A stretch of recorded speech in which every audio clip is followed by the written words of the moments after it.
Kakinada rural మండలం Suryaraopeta NTR beach లో Andhra kabaddi association rural శాసన సభ్యుడు పంతం నానాజీ ఆధ్వర్యంలో 3 రోజులుగా నిర్వహించిన బీచ్ కబడ్డీ పోటీలు ముగిశాయి. ఈ పోటీలో విజేతలైన కృష్ణా జిల్లా జట్టుకు రాష్ట్ర నాదెండ్ల మనోహర్, కాకినాడ ఎంపీ ఉదయ్ శ్రీనివాస్, శాసన సభ్యుడు వనమాడి కొండబాబు ముఖ్య అతిథులుగా హాజరై బహుమతులు ప్రదానం చేశారు. జనసేన పార్టీ ప్రధాన కార్యదర్శి ఎమ్మెల్సీ కొనిదెల నాగబాబు హాజరై క్రీడాకారులను పరిచయం చేసుకున్నారు.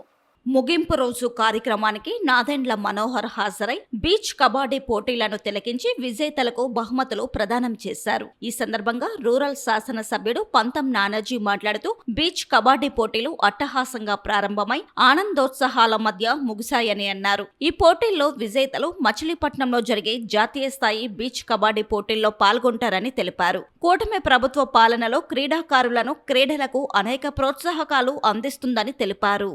3 రోజులుగా బీచ్ కబడ్డీ టోర్నమెంట్ ఏదైతే జరిగిందో భాస్కర్ ఏదైతే జరుగుతూ ఉందో అది వాళ్ళతోటి పూర్తిగా మేల్ అండ్ ఫీమేల్ పూర్తిగా పూర్తి చేయడం జరిగింది.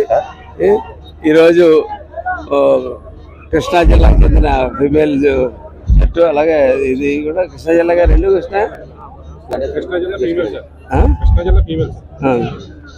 మేలు కూడా కృష్ణా జిల్లా వీళ్ళు కూడా కృష్ణా జిల్లా 2 కూడా విజయం జరిగింది. ఎవరైతే ఇక్కడ విన్ అయ్యి ముందుకెళ్తారో వాళ్ళు నేషనల్స్ రేపు మచిలీపట్నంలో జరగబోయే నేషనల్స్లో వాళ్ళు ఇందులో ప్రతిభ చూపించినటువంటి ప్లేయర్స్ అందరినీ కూడా నేషనల్స్కి రేపు మచిలీపట్నంలో సెలెక్ట్ చేసుకుంటారు.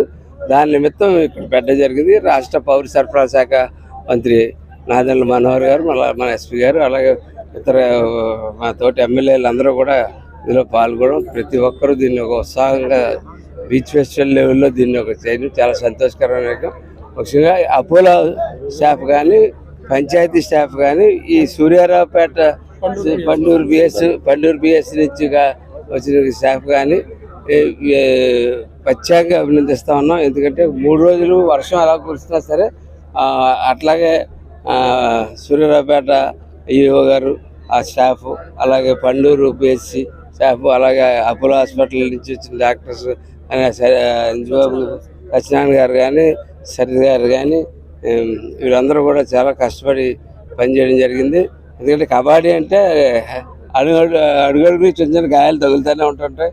నిరంతరం పాపం సేవ చేసి వెళ్ళదాకా చాలా చక్కగా చేస్తే వీళ్ళందరికీ కూడా కృతజ్ఞతలు తెలియజేస్తా ఉన్నాను. అలాగే ఇక్కడ పారిశుద్ధ కార్మికులు ఎవరైతే చేశారో వారందరికీ కూడా కృతజ్ఞతలు చెప్తున్నాను. ఎందుకంటే బీచ్ని చాలా ఎప్పటికప్పుడు క్లీన్గా పెట్టుకుంటూ 3 రోజులు ఇంత వర్షాలు బరద అవుతున్నా సరే చాలా చక్కగా ఆర్గనైజ్ చేస్తున్న జన సైనికులు, ముఖ్యంగా జన సైనికులు కూడా నేను ప్రతి గ్రామం నుంచి మా జన సైనికులు, మా నాయకులు అందరూ కూడా వచ్చి నిలబడి దీన్ని ఒక పండగలాగా చేసి దీన్ని అద్భుతంగా చేసి పంపించిన వాళ్ళందరికీ కూడా పేరున ధన్యవాదాలు తెలియజేస్తున్నాను. ముఖ్యంగా పోలీస్ డిపార్ట్మెంట్ వారు కూడా వారు కూడా అడుగడిన వారి యొక్క కోఆపరేషన్ ఇచ్చి ఎటువంటి సంఘటనలు జరగకుండా చూసినందుకు వారికి కూడా ధన్యవాదాలు తెలియజేస్తా ఉన్నాను. ఇటువంటి బీచ్ ఫెస్టివల్స్ మనం మరి ఎన్నో చేసుకోవాలని, అలాగే కలెక్టర్ గారు దీని మీద చాలా చిత్తశుద్ధితో ఉన్నాడు. కాకినాడ బీచ్ని డెవలప్ చేద్దామన్న చిత్తశుద్ధితో ఉన్నాడు. అంటే ఎవరి మట్టుగాళ్ళు వచ్చి ఇలాంటి కార్యక్రమాలు నిర్వహించేసి వెళ్ళిపోయి తర్వాత దీన్ని ఎవరో క్లీన్ చేయకపోతే బాగోదు అన్నది కూడా ఒక ఆలోచించి రేపు ఖచ్చితంగా మేము రేపు ఈవినింగ్, అంటే పొద్దునట్టు ఇవన్నీ తీసి ఇవన్నీ అయిన తర్వాత రేపు ఈవినింగ్ ఈ చుట్టుపక్కల గ్రామాల్లో ఉన్నటువంటి మా జన సైనికులందరూ కూడా వచ్చి ఖచ్చితంగా పబ్లిక్ కూడా పిలిపివ్వడం జరిగింది. అందరూ వచ్చి రేపు ఈవినింగ్ 4 o'clockకి ఇక్కడ ప్రజెంట్ అయ్యి బీచ్ని శుభ్రంగా క్లీన్ చేసి యాజ్ ఇట్ ఈజ్గా ఎలాగ కలెక్టర్ గారు గత 4 రోజులుగా మెయింటైన్ చేస్తూ ఉన్నాడు దీన్ని బీచ్ని చక్కగా చేస్తూ ఉన్నాడు.